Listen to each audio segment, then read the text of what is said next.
वैराग्य में भी और श्रेणियां हैं, अपर निचला वैराग्य, पर श्रेष्ठ वैराग्य। ठीक है, बात समझ में आ रही शर्मा जी?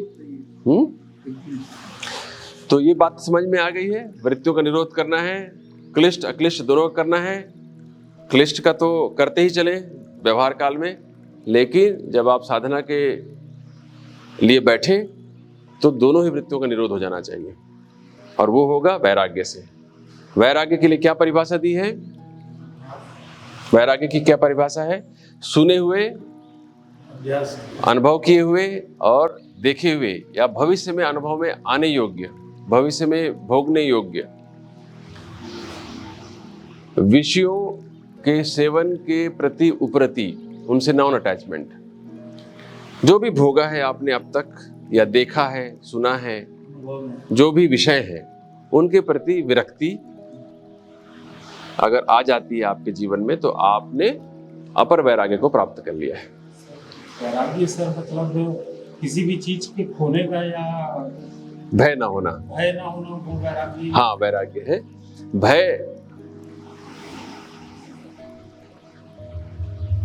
जब किसी चीज को प्राप्त करने की इच्छा नहीं रह जाए तो खोने का भी भय नहीं रह जाएगा। कोई मिल गया, कोई चीज, तो कोई चीज आपको मिल जाती है, जीवन में हासिल हो जाती है बिना प्रयास के भी। कोई अच्छी चीज मिल जाती है जिसके लिए लोग प्रयत्न करते हैं, लेकिन आपको अनायास उपलब्ध हो गई है, तो भी आपको उसके छूटने का भय नहीं होगा, अगर सचमुच में वैराग्य में आप प्रतिष्ठित होंगे। ठीक है ना? तो ये सब चीजें आपस में इंटरकनेक्टेड है ना? एक साथ है, सब सद है, आपस में इंटरकनेक्टेड है। ठीक है ना? एक को आप अच्छे से साध लेंगे ना, दूसरी चीजों को साधने में आसानी हो जाती है। ठीक है, राग नहीं रहेगा तो छूटने का भय नहीं रहेगा। एक ही बात हो जाती है ना आखिर में, तो सही है। कोई चिपकाहट नहीं है आपको, तो छूटने का भी कोई भय नहीं है। बिंदासपन बना रहता है आपका, आनंद बना रहता है आपका। पूर्ण है आप भीतर से, आपकी आत्मा पूर्ण है। ये शरीर थोड़े समय के लिए है, ये छूट जाएगा तो भी मैं पूर्ण रहूंगा। ये बोध आपको अच्छे से अगर आ गया किसी दिन, तो बाहर की चीजें जो भी मिलती है उनका तो कोई मूल्य ही नहीं रह गया, तो उनके खोने का भी मूल्य नहीं रहता। कोई चीज मूल्यवान मालूम पड़ती है तभी उसके खोने का भय होता है।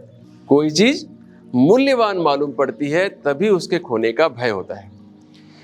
जब आपको मालूम पड़ता है कि स्वयं की आत्मा के अतिरिक्त कुछ भी अधिक मूल्यवान नहीं है, तो आपको किसी के खोने का भय कैसे रहेगा?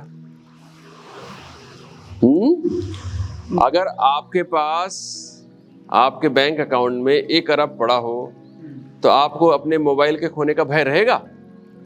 या समझ लो 100 करोड़ पड़ा हो आपके अकाउंट पे, तो आपके 2000 की या 20,000 की मोबाइल के खोने का भय होगा आपको? बिंदासपन आ जाएगा फिर आपके। होता है तो खो गया तो कोई बात नहीं, ठीक है। ठीक है ना? ये सामान्य बात है, मोटी मोटी बात है। तो वैसे ही जब आपको अपने आत्मा का मूल्य पता चल जाता है, और ये पता चल जाता है कि वो हमेशा मेरे साथ है, उसको खोने का कोई उपाय नहीं है, तो किसी भी चीज के, बाह्य जगत की चीजों के, वर्ldly चीजों के खोने का भय खत्म हो जाता है। और जब आपको ये ठीक ठीक अनुभव होने लग जाता है कि आत्मिक आनंद में जो सुख है वो अन्य सुखों की तुलना में कई गुना अधिक है, या अतुलनीय है, और पर निर्भर नहीं है, तो आपको बाह्य चीजों से आनंद लेने की इच्छा भी खत्म हो जाती है, राग खत्म हो जाता है ना? अंतर्मुखी सदा सुखी, बहुत सुंदर परिभाषा है, अंतर्मुखी सदा सुखी। ठीक है ना? तो ये भी बहुत समझने वाली बात है। तो सुने हुए, देखे हुए और भविष्य में भी अनुभव किए जाने वाले विषयों से जब राग हट जाता है, तो वैराग्य की स्थापना मानी जाती है। मन चित्त की वशीकार स्थिति उसे कहते हैं, ऐसा कहा है, शब्दों पे नहीं उलझते। ठीक है ना? तो ये हो गया। कुछ पूछना चाह रहे हैं, जोड़ना चाह रहे हैं? ये मानते हैं कि दुख और सुख हमारा ही बनाया जंजाल है। बिल्कुल बिल्कुल है, तो कुछ नहीं, हमारे बनाया जंजाल। ये समझ जाए तो समझ में आ जाता है। अद्भुत। ये जिस दिन आपको पता लग गया, उस दिन आपको ये पता लग जाता है कि आप ही इससे बाहर निकल सकते हैं।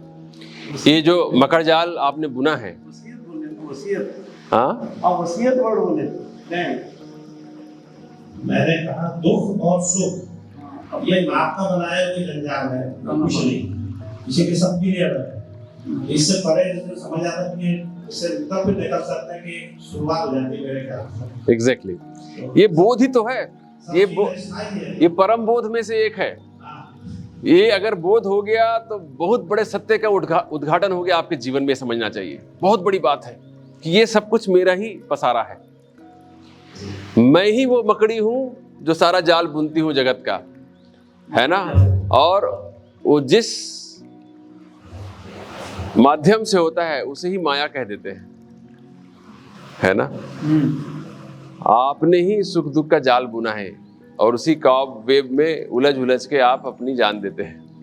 आप ही उसके कर्ता धर्ता है और आप उसके हरता भी हैं। केवल कर्ता धर्ता नहीं है, हरता भी है। हरता का पता नहीं चलता, कर्ता धर्ता रहते हैं हम केवल। लेकिन एक बड़ा धोखा रहता है कि जगह जगह होता आपने बोलता भगवान ने बनाया। हाँ, मुझे लगता है भगवान ने कुछ नहीं बनाया, आपने ही बनाया। वो भी अगर होश पूर्वक के बोध आ जाए ना तो भी बात बन जाएगी। वो भी आ जाए अगर, लेकिन उसमें भी वो चालाकी करता है ना, वो आधा अधूरा ऊपरी ऊपरी बोलता है वो कि भगवान ने बुना है करके। अगर वो ठीक से मान लिया जिस दिन, पूरा समर्पण भाव आ जाएगा उस दिन, तो मुक्ति हो गया उस दिन। तो जानता है मगर मानता नहीं। कोई भी विधि हो उसको ढंग से करे कोई। हम क्या आधा आधा अधूरा अधूरा करते हैं, ऊपर ऊपर करते हैं, सुपरफिशियली करते हैं हर चीज को। किसी भी मार्ग में हम चलें और पूरी तरह से उसमें अगर डूब जाएं तो बात बन जाती है, कोई भी मार्ग। तो ये मकर जाल हमारे द्वारा बुना हुआ है संसार का, ये अगर इतना भी पता चल गया ठीक से तो शुरुआत हो गई। आधा मार्ग चल लिया आपने, शुरुआत क्या हो गई, बहुत कुछ हो गया।